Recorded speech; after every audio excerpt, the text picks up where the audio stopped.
এক গহীন জঙ্গলের মাঝে ছিল এক ভূতের গ্রাম। সেখানে বাস করত অনেকগুলো ভূত। জঙ্গলের মাঝখানে নিরিবিলি পরিবেশে বেশ ভালোই সময় কাটছিল তাদের। সেই জঙ্গলের ধারেই বাস করত এক বুড়ি। তার এ জগতে কেউ ছিল না, কিন্তু ভূতেরা বুড়ির কোনো ক্ষতি করত না। বিশ্বাস কর সুন্দরী, আমি তোকে অনেক ভালোবাসি রে। তুই খালি একবার বল আমাকে ভালোবাসিস, তাহলে আমি সমগ্র ভূত জগৎ ছেড়ে তোকে নিয়ে পালিয়ে যাব। ঘোলা রে, তোর এই একঘেয়েমি কথা আর কত শুনবো? নতুন কিছু ভাব, নতুন কিছু কর। এই তো আমি ভাবছি, যদি একবার মানুষের রূপ নিতে পারতাম তাহলে কত কিছু করা যেত। এই যেমন গত সপ্তাহে ওই যে নতুন মিষ্টির দোকানটা হয়েছে, শুনেছি সেখানকার রসগোল্লা নাকি অমৃত। থাম থাম, তোর তো মিষ্টির কথা, আমরা ভূত, আমাদের আবার মিষ্টি কিসের? আর মানুষের রূপ নিয়ে তো আর সেই ব্যাপার নয়। তার জন্য কত তপস্যা, কত কি করতে হয়। তার চেয়ে বরং বসে বসে পুরনো দিনের কথা ভাবি। এই বাড়ির কত ইতিহাস, কত গল্প, সব যেন চোখের সামনে ভাসে।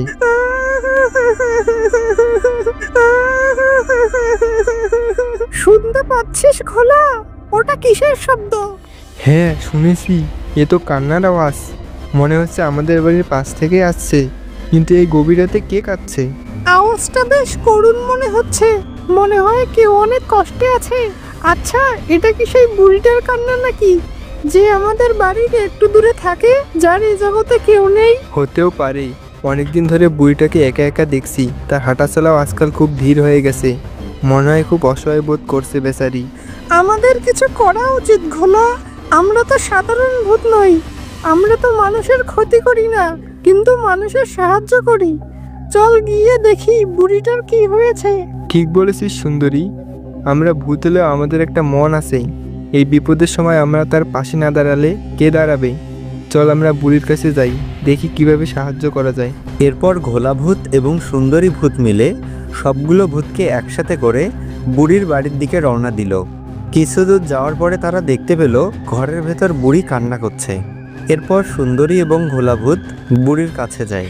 বুড়িমা, দয়া করে এত ভয় পাবেন না, আমরা কোনো ক্ষতি করার জন্য আসিনি, বরং আপনার দুঃখ দেখে আমরা এখানে এসেছি আপনার পাশে দাঁড়াতেই। আমাদের দিকে আতঙ্কিত হওয়ার কিছু নেই, আপনি শুধু আমাদের বিশ্বাস করুন। হ্যাঁ গো বুড়িমা, আমরা তোমাকে সাহায্য করার জন্য এসেছি। এই গভীর রাতে তোমার এই করুণ কান্নার শব্দ শুনে আমাদের মন কেঁদে উঠেছে। বলো, কি হয়েছে তোমার সাথে? তুমি এভাবে কাঁদছো কেন? তোমার কষ্টটা কি আমাদের খুলে বলো। তোমরা কারা? এই গভীর রাতে আমার এই ভাঙা কুড়ে ঘরে কেন এসেছো? তোমাদের দেখে তো মানুষ মনে হচ্ছে না, তবে তোমাদের কথাই যেন কেমন একটা ভরসা পাচ্ছি। আমার কাছে কি চাও তোমরা? আমরা এই বনেরই বাসিন্দা বুড়িমা। বনের গভীরে আমরা আপনার শব্দ শুনে এসেছি, যা আমাদের এখানে টেনে এনেছে। আপনার চোখে জল দেখে আমাদেরও অনেক কষ্ট হচ্ছে। আপনার এই অসহায় অবস্থা দেখে আমরা চুপ থাকতে পারিনি। কষ্ট আর কাকে বলে বাবা? আমার এ জগতে আর কেউ নেই, নিজের বলতে কেউ নেই, না আত্মীয়, না পরিজন, না বন্ধু। আছে শুধু এই ভাঙ্গা ভিটে মাটি, যা আমার পূর্বপুরুষদের শেষ স্মৃতি। এই জীর্ণ কুড়েঘরটুকুই আমার শেষ আশ্রয়। ভিটে মাটি? কি হয়েছে তোমার এই পৈতৃক ভিটে নিয়ে? কেন হঠাৎ তোমার ভিটে নিয়ে এত চিন্তা হচ্ছে? কেউ কি তোমাকে উচ্ছেদ করার চেষ্টা করছে? পরিষ্কার ভাবে বলো বুড়ি, কি হয়েছে তোমার? গ্রামের মোড়ল, সেই অত্যাচারী লোভী মোড়ল, সে আমাকে শাসিয়ে গিয়েছে যে এই জমি নাকি তার, আর এর উপর আমার কোনো অধিকার নেই। সে আমাকে মাত্র 2 দিনের মধ্যে এই বাড়ি ছেড়ে যেতে বলেছে। যদি না যাই তাহলে সে নাকি জোর করে আমাকে বের করে দিবে, আর আমার শেষ আশ্রয়টুকু কেড়ে নিবে। মোড়ল, জমি তার? এটা কি করে সম্ভব? এত বছর ধরে যেখানে তুমি বসবাস করছো, হঠাৎ করে সেই জমি তার হয়ে যায় কি করে? এর পিছনে নিশ্চয়ই কোনো চক্রান্ত আছে। আমরা এটা কিছুতেই মেনে নিতে পারছি না। আমার ঠাকুরদার আমল থেকে আমরা এখানে আছি। আমার বাবা, মা, আমরা সবাই এই বাড়িতে জন্মেছি, বড় হয়েছি, আর এই মাটিতেই মিশে আছি। হঠাৎ করে মোড়লের জমি কি করে হয়? এখন তোমরা বলো বাবা, আমি কি করব? আমার তো আর কেউ নেই, আমি কোথায় যাব? এই শেষ বয়সে এই অসহায় অবস্থায় পথে গিয়ে দাঁড়াবো? কি মোড়লের এত সাহস? একটা নিরীহ অসহায় বুড়িকে তার পৈতৃক ভিটা থেকে উচ্ছেদ করতে চায়? এ তো মহাপাপ, এই অন্যায়ের কোনো ক্ষমা নেই। ওকে আমরা উচিত শিক্ষা দেব, যাতে সে আর কখনো কারো ক্ষতি করার সাহস না পায়। শান্ত হও বুড়িমা, তুমি একদম চিন্তা করো না। আমরা থাকতে তোমার কোনো ক্ষতি হতে দেব না। এই অন্যায়ের বিরুদ্ধে আমরা তোমার পাশে আছি এবং থাকবো। তুমি শুধু আমাদের উপর ভরসা রাখো। হ্যাঁ বুড়িমা, তুমি একদম ভেবো না। এই মোড়লের এত স্পর্ধা, ওকে তো একটা শিক্ষা দিতেই হবে। ও জীবনেও ভুলবে না।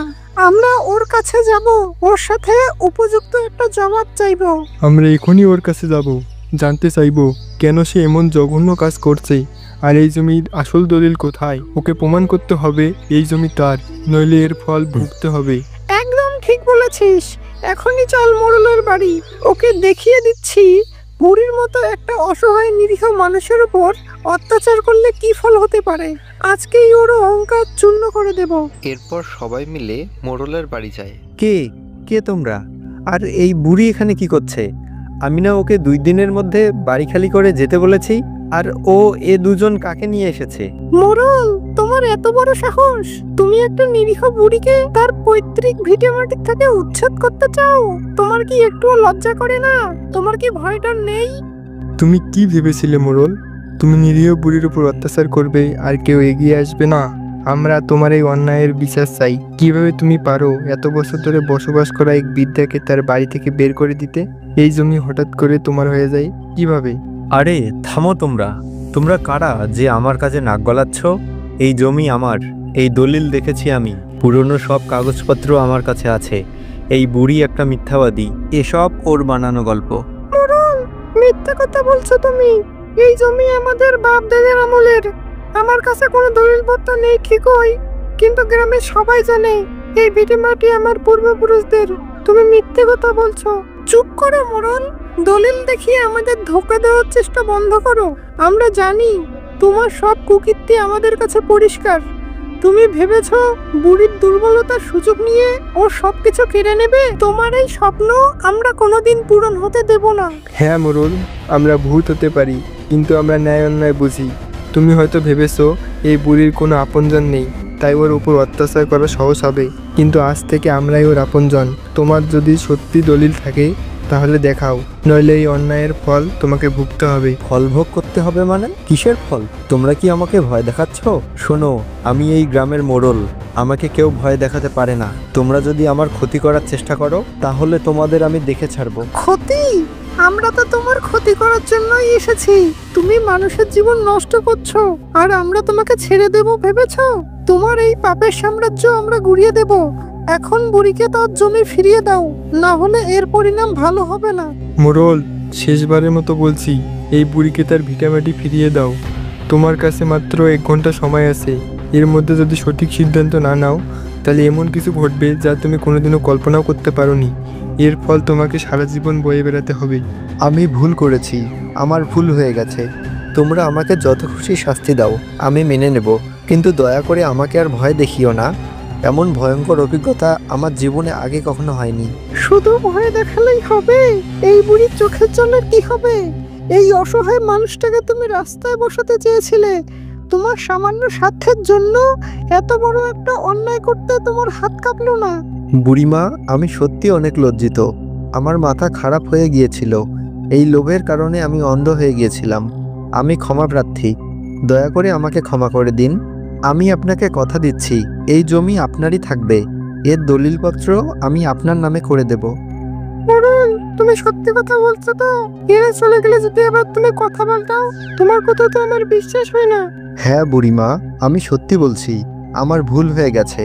আমি নিজের ভুল বুঝতে পেরেছি। আর শুধু আপনার জমিই নয়, আজ থেকে আমি প্রতিজ্ঞা করছি গ্রামের আর কোনো নিরীহ মানুষের জমি আমি কেড়ে নেব না, বা তাদের কোনো ক্ষতি করারও চেষ্টা করব না।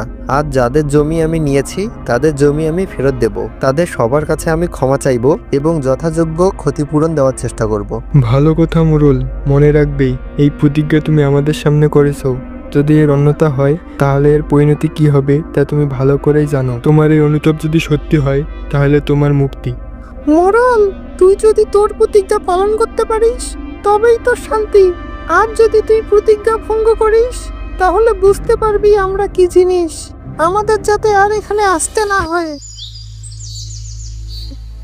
যাক বাবা, অবশেষে কাজটা শেষ হলো। মোরলের মতো একজন লোভী মানুষকে নিজের উপর বোঝানো সহজ ছিল না। মোড়লের মুখটা দেখার মতো ছিল, কি ভয়টাই নিয়ে পেয়েছিল বেচারা। আমি তো ভেবেছিলাম সে মনে হয় মূর্ছা যাবে। যাই হোক, বুড়ির একটা উপকার করতে পেরে মনটা ভরে গেল। তোমাদের আমি কি করেছে ধন্যবাদ দেবো বাবা? তোমরা না থাকলে আমার যে কি হতো, আমার শেষ আশ্রয়টুকু চলে যেত। তোমরা আমার জীবনটা বাঁচিয়ে দিলে। আরে, এতে ধন্যবাদ দেওয়ার কি আছে বুড়িমা? আমরা তো শুধু আমাদের কর্তব্য পালন করেছি। তোমার ওপর অন্যায় হচ্ছিল আর আমরা সেই অন্যায় সহ্য করতে পারিনি। একদম ঠিক কথা, তুমি তো আমাদেরই একজন। তবে একটা কথা মনে রাখবে, এরপর যদি তোমার কোনো সমস্যা হয়, তুমি আর নিজেকে একা মনে করবে না। তোমার পাশে আমরা আছি। হ্যাঁ বুড়িমা, মনে রাখবে, তোমার যখনই সাহায্যের প্রয়োজন হবে তুমি শুধু আমাদের কথা ভাববে। আমাদের খবর দিতে একটুও দ্বিধাবোধ করবে না। আমরা তোমার ডাকে সাড়া দেব। আমরা সবসময় তোমার পাশে থাকবো। তোমরা আমার ছেলের মতো বাবা। আজ থেকে আমারও আপনজন হলো। আমিও তোমাদের কথা মনে রাখবো। তাহলে এখন আমরা আসি বুড়িমা, তুমি শান্তিতে ঘুমাও, আর কোনো চিন্তা করো না। মোড়ল তোমাকে আর বিরক্ত করবে না, আমরা নিশ্চিত। বুড়িমা, ভালো থেকো তাহলে। আজ আসি, অনেক দেরি হয়ে যাচ্ছে। তোমার যদি কোনো সমস্যা হয় আমাদের একবার স্মরণ করো, আমরা সঙ্গে সঙ্গে চলে আসবো তোমার কাছে। এরপর ঘোলাভূত এবং সুন্দরী বুড়িকে বিদায় জানিয়ে চলে যায়। কেমন লাগলো আজকের গল্পটি তা কমেন্টে জানাবেন। চ্যানেলে নতুন হলে অবশ্যই সাবস্ক্রাইব করবেন। সেই সাথে পরবর্তী কোন ভিডিও দেখতে চান তা কমেন্টে জানাতে পারেন। ধন্যবাদ।